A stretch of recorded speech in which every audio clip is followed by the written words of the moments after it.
falando o quê? Roma, atual capital da Itália, é uma cidade que existe há quase 3.000 anos.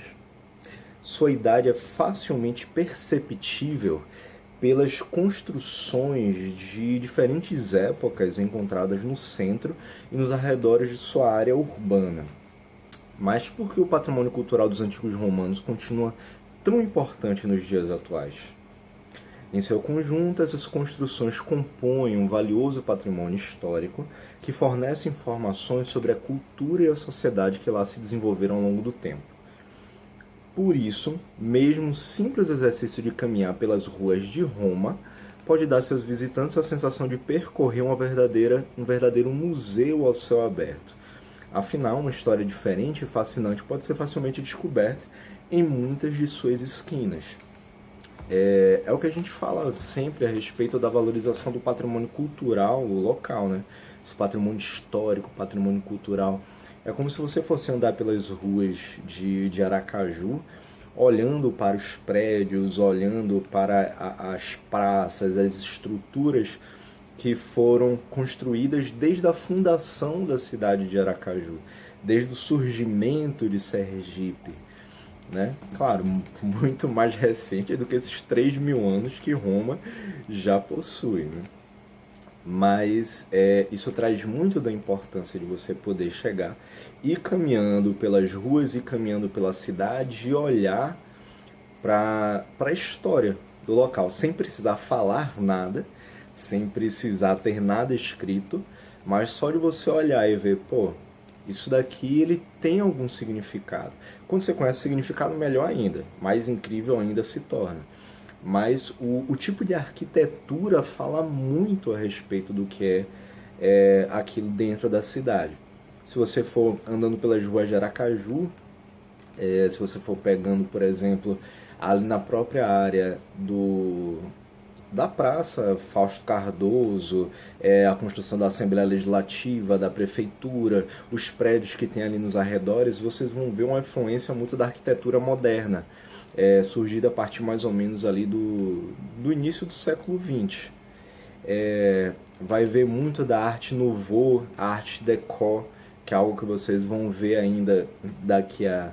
acho que no ano que vem a gente fala a respeito desses dois manifestos artísticos, né? Arte nouveau e arte déco.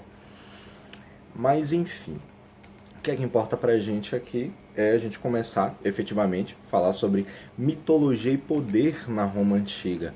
Lembrando que Roma, em muitos aspectos, acaba se parecendo bastante com a Grécia Antiga, que a gente trabalhou para fazer a prova, né? E agora, a gente falando de Roma, vai falar muito do Renascimento. E o que é que foi o Renascimento? Foi justamente a busca pela retomada daquela hegemonia, pela retomada daquela história, da cultura, da arquitetura vindo da Grécia Antiga. É uma tentativa de retomar aquele período clássico, aquilo que a Grécia sempre demonstrou ser. Roma bateu o olho assim e fala, ó, gostei disso daí, vamos ajeitar esse negócio e fazer com que Roma se pareça um pouco com a Grécia antigamente, a Grécia clássica. E a gente começa aqui, na página 138, o seguinte. As chamadas línguas neolatinas, das quais fazem parte o português, o espanhol, o italiano e o francês, têm em comum muitos aspectos gramaticais e diversos vocábulos. Vocábulos são palavras. Isso ocorre porque essas línguas tiveram uma raiz comum. Todas se formaram do latim, a língua falada na Roma Antiga. Então essas línguas neolatinas, quando a gente fala América Latina, por quê? A América Latina é a América que foi colonizada pelos espanhóis. E os espanhóis, eles têm a sua língua latina. Por quê? Porque é oriunda do latim, assim como não somente o português, assim como o italiano e o francês. Então, essas 4 línguas, português, espanhol, italiano e francês, eles têm a sua origem no Império Romano, da língua do latim, que forma essas línguas latinas ou neolatinas. E aqui a gente tem vários... a gente tem aqui um mini dicionário, né, digamos assim, que vai mostrando alguns radicais, que é aquela parte inicial da palavra, o significado e um exemplo. O radical api, API, significa abelha. Um exemplo, apicultor. O apicultor, que é aquele cara que cria abelhas. Api, de abelha, cultor, de cultura, que é a pessoa quem produz.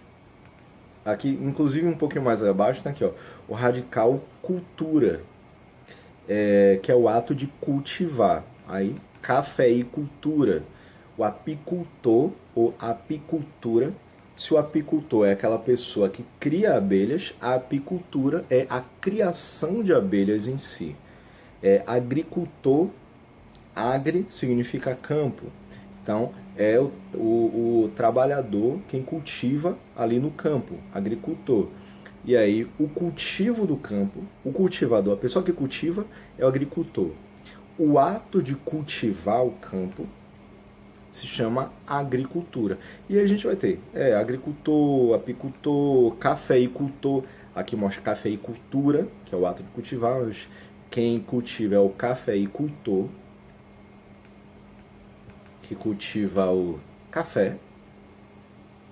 Obrigado, cafeicultores do Brasil inteiro, por me dar a oportunidade de beber esse café maravilhoso. Enfim, belli, que é o radical que significa guerra. Então, belígero é relacionado à guerra. Poder bélico é o poder de guerra, o poderio de guerra. Multi, que significa muitos. Multinacional, multicultura, múltiplos, multiplicidade, multicafé. Não, é brincadeira, né? Não tem nada de multicafé, né? Óculo. Óculo significa olho. Aí o exemplo, ocular. Ou óculos. Óculos, isso aqui, que é o próprio nome óculos, por sinal, é um nome que está no plural. Por quê? Porque são duas lentes que formam os óculos. Então, por isso que é óculos e não óculo. Né? Óculo significa olho, óculos são olhos, porque aqui são os meus olhos que se eu tirar não enxergo mais zorra nenhuma nessa vida. Pisce, peixes, tá? Signo de peixes. Eu sou o que? Um pisciano. Ó? Uma pessoa do signo de peixes é um pisciano. Pisci, que significa peixes. Tá? Piscicultura, ó, de novo cultura aí. E assim por diante. Tri, que significa 3, bi, que significa 2. Vini, que não... Vinícius, né? Não. Vini significa vinho. Então quando a gente fala em vinicultura, é a criação a produção de vinhos. Enfim, mas a língua não foi o único legado que os romanos deixaram para a posteridade. Outros aspectos que fazem parte do nosso cotidiano também tiveram sua origem naquela sociedade.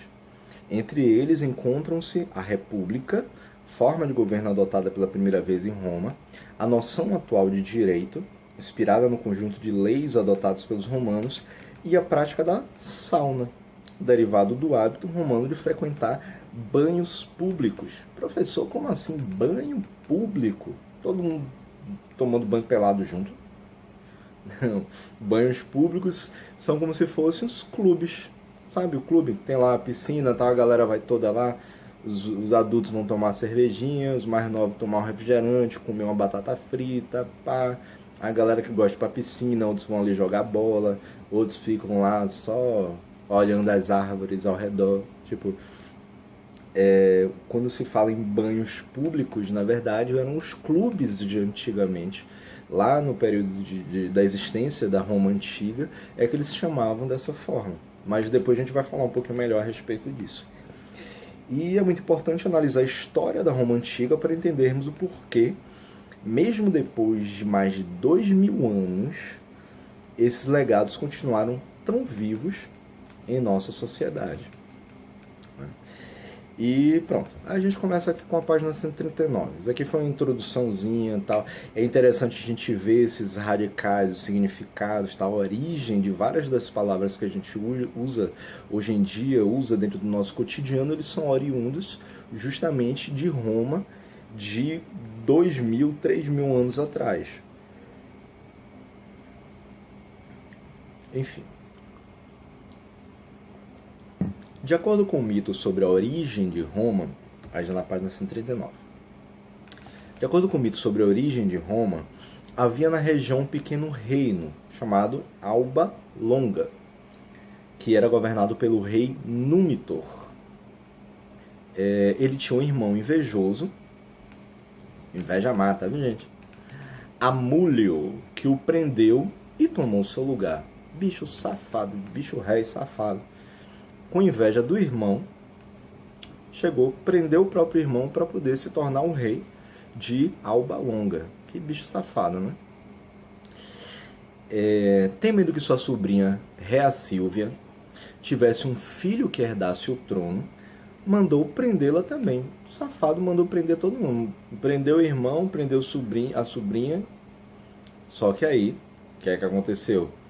O deus Marte, a gente vai ver muito essa relação da própria origem de Roma. A gente vai enxergar muito a presença de deuses, a presença dessa questão da religiosidade, da mitologia, que é muito ligada à religiosidade, e o próprio processo de criação, de fundação de Roma, que muitos de vocês já devem ter ouvido falar da história de Rômulo e Remo, que eu vou até falar um pouquinho aqui sobre ela, mas dessa origem mitológica, né? A relação que tem principalmente com a presença desses deuses. E aqui fala justamente disso. O deus Marte, ele apaixonou-se por Rea Sílvia, e dessa relação que eles tiveram de Marte com Rea, você vê que na Grécia Antiga também acontecia muito isso, dos deuses eles se relacionarem, eles se apresentarem na sua forma física como se fossem homens realmente, e acabar tendo relações com pessoas normais, com cidadãos, com pessoas normais. Não é à toa que o surgimento de Hércules, lá famosíssimo de vários filmes, desenhos, 12 trabalhos de Hércules. Hércules era considerado um semideus porque ele era filho de Zeus com uma mulher que era uma pessoa normal. Então aqui acontece a mesma coisa. Marte, que é um deus, ele vai se relacionar com Rea Sílvia, que simplesmente era uma pessoa normal, filha do antigo rei Númitor, de lá de Alba Longa. E aí, quando Marte e Rea Sílvia eles mantiveram um relacionamento, nasceram os dois filhos. Nasceram os irmãos gêmeos Rômulo e Remo. Ao saber disso, Amúlio mandou que os bebês fossem atirados no rio Tibre para que morressem. Bicho safado. Mandou prender o irmão, mandou prender a sobrinha, os sobrinhos netos dele, mandou jogar no rio para morrer. Bicho, rapaz, quem tem um irmão desse não precisa de mais nada, viu? E aí então Amúlio, com esse medo de que de repente um dos dois sobrinhos netos dele, um dos dois filhos da Rea Sílvia, eles pudessem assumir o trono que ele havia roubado do Númitor, ele mandou jogar os dois no rio Tibre para que eles morressem afogados, né, ou morressem de fome. Só que, apesar disso, no entanto, dias depois, um camponês acabou encontrando os dois vivos, sendo amamentados por uma loba. levou-os para casa e cuidou deles. Tanto que nessa mitologia tem uma imagem que é muito clássica, que é essa que aparece até na página 139 aí do livro de vocês, que uma loba está simplesmente alimentando os dois, amamentando os dois bebês, né? Esse senso de maternidade, né? De surgimento e tudo, de proteção. Então, dentro da mitologia romana, a gente vai ter essa história de que Rômulo e Remo, depois de terem sido jogados no rio Tibre, eles foram encontrados primeiramente por essa loba, foram alimentados por ela, e depois um camponês os encontrou, né? E aí levando para casa. Depois deles conhecerem a sua verdadeira história, Rômulo e Remo expulsaram Amúlio do reino e libertaram seu avô, que voltou a ser rei. Libertaram Númitor, que voltou a ser rei da Alba Longa. Eles então retornaram às margens do rio Tibre, onde haviam crescido, e fundaram a cidade de Roma. Na disputa pelo poder, só que aí, tipo, é uma família complicada, tipo casos de família, ratinho, sabe? A família era tão complicada que depois desse processo de fundação da cidade de Roma, Rômulo e Remo caíram na porrada um com o outro, disputando o poder sobre a cidade, e Rômulo acabou matando Remo. Rômulo, safado, deve ter puxado ao tio, né? Ao tio avô, matou Remo e tornou-se o primeiro governante de Roma. Isso é bem casos de família, bem ratinho mesmo, né? Você vê essas brigas constantes de família aí, é um babado da zorra. E aí, aqui acaba essa historinha de uma parte desses contos. Existem vários outros contos, várias outras lendas em relação ao nascimento de Roma, muito mais destrinchada essa história do surgimento, mas claro, é uma origem mitológica, uma ideia de mito, mitologia, de algo que é fantasioso, né? Porque, imagina só, uma loba vai encontrar duas crianças e ao invés de chegar a abocanhar e comer, né? Porque o bicho deve estar com fome, não, vai chegar e amamentar. Ah, toma minha tetinha aqui pra você, beber leite. Oh. Não, peraí, a loba vai, arrancou a cabeça, corta a cabeça fora. Negócio de falar isso, né? Então a mitologia ela acaba sendo uma história fantasiosa, mas com essa ideia de discutir ética, de discutir moral. Então, para deixar a história mais bonitinha, eles colocam esse mito assim, né? Enfim, de acordo com a narrativa histórica, por volta do século 8 antes de Cristo, vê lá, ó, antes de Cristo, vocês lembram que eu já falei sobre isso também, né?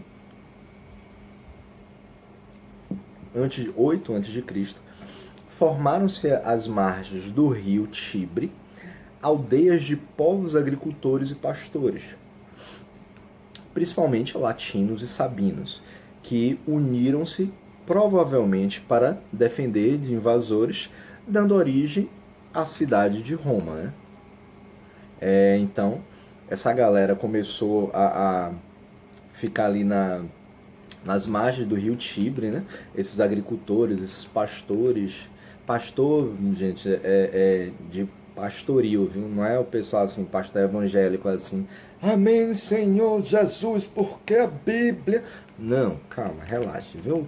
Esse caso, os pastores são aqueles que cuidam de rebanhos, mas não é rebanho pessoas, rebanhos de animais, de ovelhas, de gado, tá? Não é gado de Bolsonaro, mas rebanho, ovelhas, gado, e assim por diante, né? Que servem para alimentação, que servem para como se fosse pecuária, ligado à pecuária. Pronto, pecuária são aqueles animais, bode, cabra, ovelha, gado, porco. Então são esses rebanhos em geral que os pastores eles vão lidar, além dos agricultores, que eles trabalham justamente, ó, de novo lá, a origem O radical significado, um exemplo, agricultor, que é aquele pessoal que cuida da agricultura. E aí, claro, eles encontraram uma terra fértil, que eram essas margens do rio Tibre, se juntaram ali e, com uma forma de organização política, de organização geográfica, territorial, eles se juntaram suas forças e falaram, ó, pô, esse daqui é um local bacana para a gente crescer, mas a gente tem que tomar cuidado para não ser invadido por outros povos. Então, vamos fundar uma cidade aqui para a gente ter uma organização melhor, para a gente poder construir uma ideia de defesa territorial, para que a gente possa ter uma ligação mais forte entre todos que estão aqui, comercializar, fica mais fácil para comercializar com quem está de fora, fica mais fácil para defender esse território contra invasores e assim por diante, né? Segundo alguns pesquisadores, a posição geográfica romana contribuiu para o desenvolvimento da cidade, pois favorecia o contato, o comércio e a comunicação com diferentes povos, como os gregos da Magna Grécia. E aí vocês veem nesse mapinha que tem na página 139 mesmo, a ocupação da Península Itálica, séculos 10 até 8 a.C., né? E aí vê as várias cidadezinhas. E ali na pontinha, num pontinho azul que tem ali, mostrando a localização exata de Roma, justamente na parte quase final do rio Tibre. Rio Tibre não, Rio Tibre. Pronto. A primeira forma de governo adotada na cidade foi a monarquia. Claro, nesse período da história, a gente vai ter a formação da grande maioria dessas sociedades, a formação dessa grande maioria das comunidades ligadas à monarquia, a necessidade da existência de um rei que vai ser o grande organizador político, social, religioso dos locais, né? Então, o surgimento de Roma, a forma de organização política que eles vão buscar também naquele momento vai ser justamente a monarquia. Você tem um rei que vai unir aquele povo todo, que vai organizar politicamente todo aquele território, né? Então, a primeira forma de governo adotada na cidade foi a monarquia, e por volta do século 6 a.C., Roma acabou sendo dominada pelos etruscos, povo que vivia ao norte do rio Tibre. Eles passaram a governar a cidade e, com sua prática em agricultura, comércio, artesanato e metalurgia, transformaram Roma na principal cidade da região do Lácio. Então aí vocês veem como era todo o mapa, né? A região onde originalmente estavam os etruscos, que era logo do lado de Roma, né? Essa parte pintada de verde no mapa aí. Então, eles eram um território bem maior, então tinha uma população também maior, consequentemente, uma quantidade maior de soldados. Então, ficou um pouquinho mais fácil deles juntarem a galera para poder ir atrás de Roma. Falou, ó, Roma tá ali prosperando, tá tendo uma areazinha bacana, uma galera que tá desenvolvendo umas paradas interessantes, a agricultura tá rolando de boa ali, a pecuária também tá legalzinha, então vamos fazer o quê? Vamos invadir o território deles e roubar pra gente. Bora? Bora. Juntou a galera, deu de pau no povo de Roma e falou, agora essa zorra aqui é minha. Pronto, foi o que eles fizeram. Então, os etruscos acabaram dominando o Roma naquele momento da história, tá? Dominaram Roma e acabaram introduzindo, claro, né, como eles queriam o desenvolvimento daquela região, porque agora pertencia a eles, eles começaram a levar algumas de suas práticas que já eram utilizadas lá na região deles, dos etruscos mesmo. Então, além da agricultura que já existia, além de um pouco da pecuária, levaram o comércio, o artesanato, a metalurgia, que é aquele trabalho com metais, transformando Roma na principal cidade dessa região toda, que se chamou a região do Lácio.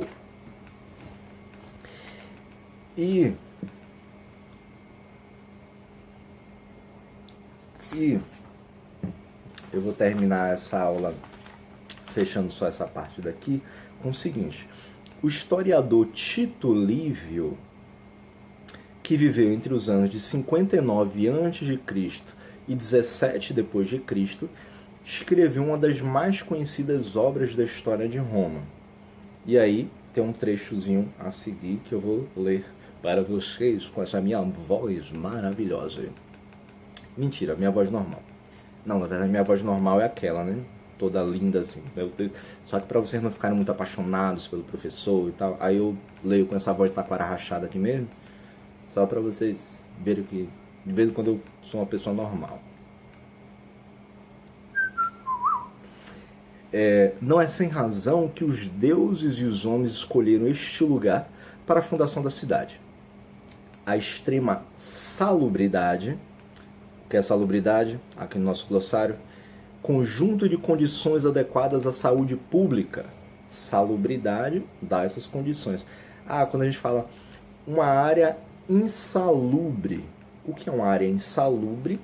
É uma área que não tem condições de vida. Né? Tipo, uma região que não tem saneamento básico, uma região que tem lixão a céu aberto, esgoto passando, que tem muita sujeira, que tem muita doença, uma região insalubre, que não dá condições da pessoa viver ali dignamente, né? Então, quando o Tito Livio ele escreve falando de existir uma extrema salubridade, ele está dizendo que ali tem um conjunto de condições que são extremamente adequadas para a saúde pública, para a existência, para o desenvolvimento daquele local, que reúne condições para que as pessoas consigam viver ali tranquilamente. Então, a extrema salubridade dos seus outeiros, colina, pequeno monte, a vantagem de um rio capaz de trazer as colheitas do seu interior, bem como de receber os aprovisionamentos marítimos. Aprovisionamento é abastecimento. Então, abastecimento marítimo é a facilidade de navegação naquele local para que o alimento, para que suas compras, né, digamos assim, o abastecimento da cidade não seja prejudicado. Você consiga fazer não somente comércio, mas tá indo e voltando por esse rio, levando e trazendo alimentos. Lembrando sempre, a gente já falou, por exemplo, do Rio Nilo, do Rio Tigres, Rio Eufrates. Então, o desenvolvimento das cidades que viviam ao redor desses rios, nas margens desse rio, acabou sendo muito grande, não somente pela fertilidade que tinham essas terras, mas também porque havia uma grande facilidade de navegação. E nessa navegação você vai ter, você vai poder fazer um comércio melhor, porque você produziu isso aqui, colocou dentro do barco, vão levando até lá na frente para poder vender em outra região. E lá a gente compra o que não tem na nossa cidade, a gente compra na outra, troca, graças ao que a gente produziu aqui, aí pronto. O barquinho volta trazendo essas novas coisas, trazendo esses aprovisionamentos, fazendo esse aprovisionamento, trazendo essas mercadorias e pronto. Então, vai se utilizar do terreno que é fértil, graças à presença desse rio, mas vai servir muito também como local de grandes navegações, de boas navegações, né? Fora que o povo vai poder tomar banho de rio, né? Se divertir, um lazerzinho assim, vamos ali pro rio, todo mundo nu, pulando no rio. Não faziam isso não. Quer dizer, mentira, provavelmente faziam, né? Mas não eram na frente de todo mundo não, viu, gente? Não façam isso. Se tiver muita gente ao redor. As comodidades da vizinhança do mar, sem os perigos a que as frotas estrangeiras exporiam excessiva proximidade. Você tinha ali o rio, parte navegável, mas também era bastante próximo do mar. Então, comodidade da vizinhança do mar, era muito próximo do mar, então você tinha uma facilidade maior de enxergar quem estava chegando por ali, você não tinha colinas, não tinham muitos montes ali na frente que impedisse que você tivesse uma melhor visibilidade, né, do povo. Se alguém viesse de longe assim, você já olhava assim, olha os miseráveis vindo lá, vamos preparar aqui o terreno para tacar porrada, tocar o terror em cima desse povo que está querendo invadir a gente, né? Então, isso não rolava para eles. Sem os perigos é que as frotas estrangeiras exporiam uma excessiva proximidade, uma posição central relativamente às diferentes regiões da Itália, a localização deles, vocês veem aí na página anterior mesmo, a localização deles, a posição que eles tinham geograficamente era bastante benéfica para eles. Posição que parece ter sido prevista unicamente para favorecer a expansão da cidade. Então, Roma acabou tendo uma facilidade muito grande no seu desenvolvimento graças a isso, a esse conjunto de fatores, né? Enfim, eu vou finalizar